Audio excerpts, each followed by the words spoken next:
You give to me body and soul. Read in between the cracks in the wall. Hi everyone, Lordy again, and it's been an absolutely stinking hot day here. I'm pretty much melting on the spot, but I've just finished watching Andy Murray beat Djokovic in the Wimbledon final. Get in, my son. So whilst I'm feeling this good and this positive, I thought it was time for another review, and today I'm going to be reviewing this, which is the Drunker RBA. And for this one I need to thank a lovely young lady from Cyprus called Corpus. And I also need to thank Matthew Waring, who's been waiting a little while to get this passed on. I've been sat on it for a little while. Corpus, thank you very much for sending this on transit to Matthew. I have enjoyed having a bit of a play with it. Right, enough said. Let's have a look and then come back as always for some opinions. So hopefully it should be immediately obvious why this thing is called the Drunker, because the shape is entirely reminiscent of a beer bottle, just to state the obvious. If we just remove the top piece, and what you can see underneath is a ceramic cup into which goes your coils, and on the bottom of that you've got two holes where the tails of your coil go down. Onto that you've got your top deck. You've got 4 holes there waiting to receive 4 pieces of wick. If I take off the top here, you can see under that from the connection style there, it's a very similar setup in terms of rebuilding to the Mini Nova. In fact, under there you've got a little rubber grommet, and then you've got your positive terminal as well that sits inside the grommet. So let's go ahead and build this thing up.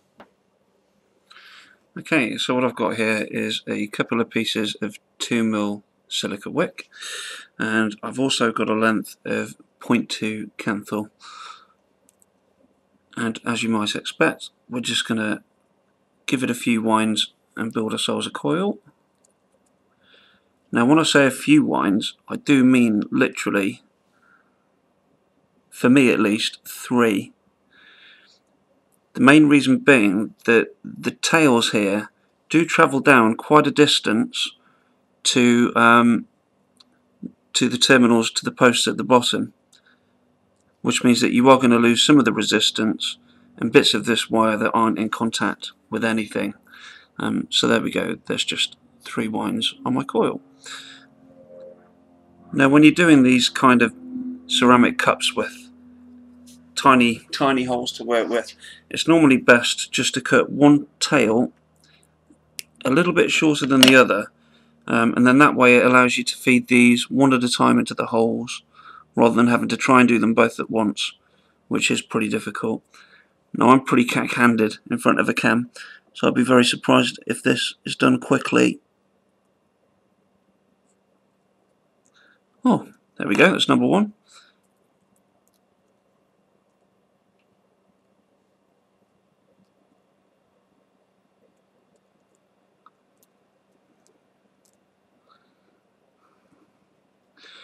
And that's number 2. Do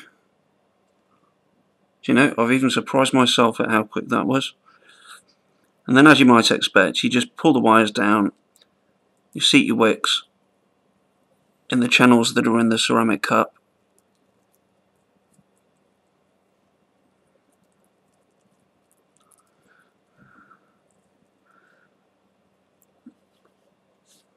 There we go. Semi-done. Now obviously you want to feed these wires down the centre of the top deck.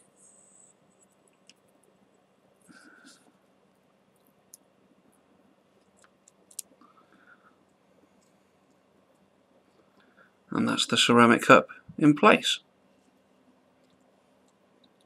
So just the same as when you're doing your Vivi Nova rebuilds,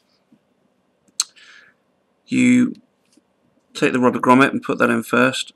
We're just going to pop it sort of over the top of one of the wires so that you're trapping the other wire against the outside of the device, well, the outside of the threading. There we go, that's that in there. and then we're just going to pop the positive post in the middle.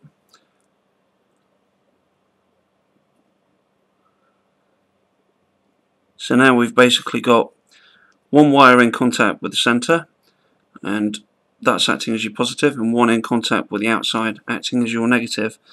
It's normally a good idea just to have another look at your coil and make sure that that the wires are pulled through properly and that you've not got any bits sticking out. And then we're just going to chop off the excess canthal.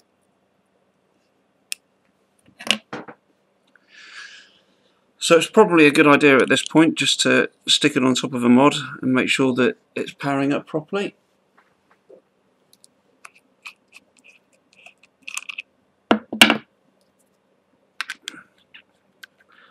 So this is going on my Old Faithful Draw Tube Smart, and although you can't really see much, I can see that that is actually starting to glow red. Now the next bit, which I've seen people tackle in all sorts of different ways, but the thing that works best for me is the same technique that I showed you in the Hero review. This is of course for getting the wick down those little holes there.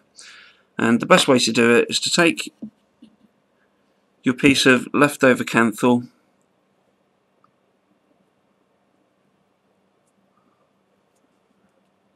wind it around the bottom of the piece of wick so that it's got a good purchase. Feed that then through the hole and pull from the other side.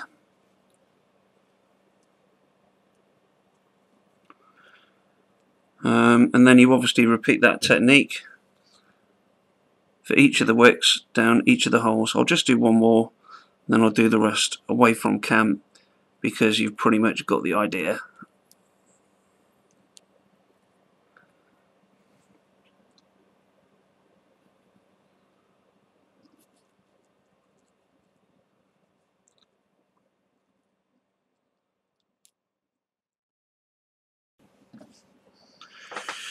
Okay, we're almost there now. Again, like the Hero, it's probably best to have the wicks sitting in the tank and not on the bottom.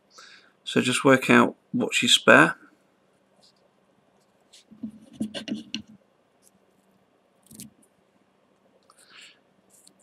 Get rid of it.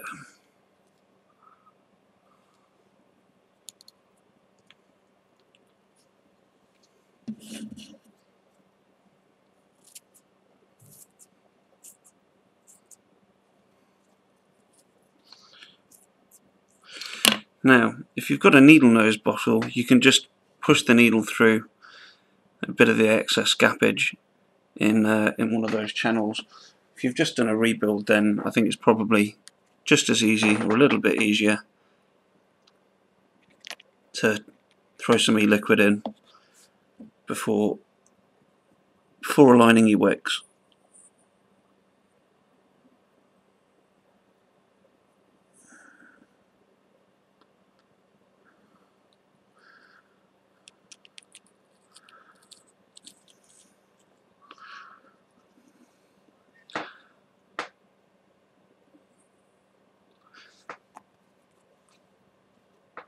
It's also a good idea just to wet the wicks that are at the top just to help it get started.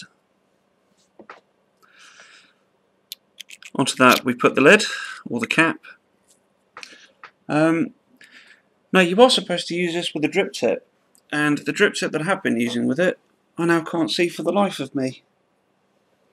But to be honest, I don't think it's that uncomfortable to use it just like that, and I also think it looks pretty cool.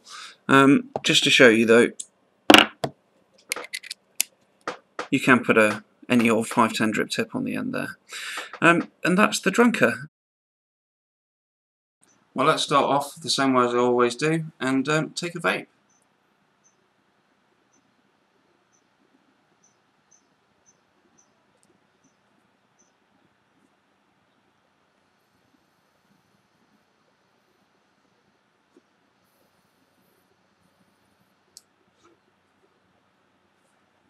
Okay, couple of things to start off with. Like I said, it's really hot here, and as most of you will probably know, when the weather heats up, and especially in the UK when it gets humid, the amount of vapour that you actually produce does seem to go down quite a lot.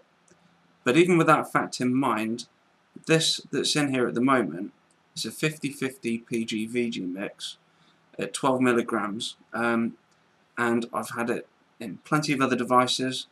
I tried it today in this thing, which is a review I'm going to do another time. I'm not going to tell you what it is yet, but it was kicking out, you know, some pretty reasonable clouds.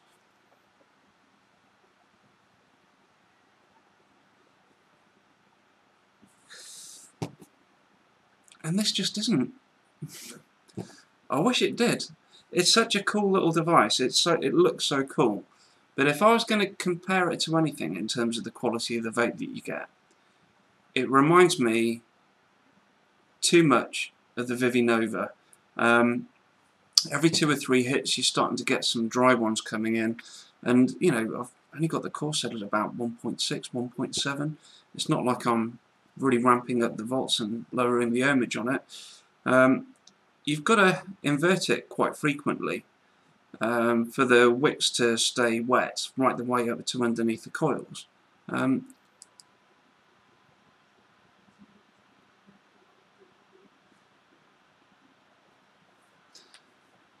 I really wanted to love this device. I genuinely wanted to get on with it, but I'm afraid I can't give it a recommendation. The vapor's too weak. The flavour's okay, but the fact that after every 1 or 2 hits you're getting a dry vape, no. To be honest, if I were you, I think you'd be better off sticking with your Vivi Nova, which is a little bit cheaper anyway. And if you do have an urge to rebuild wicks and cores, then it's pretty easy to do on that. And there's a ton of videos on YouTube already that show you how to do it. I wish I could say something better. Like I said, I thought I'd wait until after the Andy Murray victory to do the review so that I could be as positive as possible about it. But for me, there's nothing that positive that I can say. If you build kind of 2.2 to 2.5 ohm coils, maybe you get on with this better than I do. I can't really comment for everyone else, and I'm sure a lot of people aren't going to be happy with the fact that I'm giving this a bit of a slating. But I can only say things from my opinion and from my experience, and from my experience there are far better ways to spend your money than this. Sorry. That's it for now. I'll see you again next time. Thanks for watching.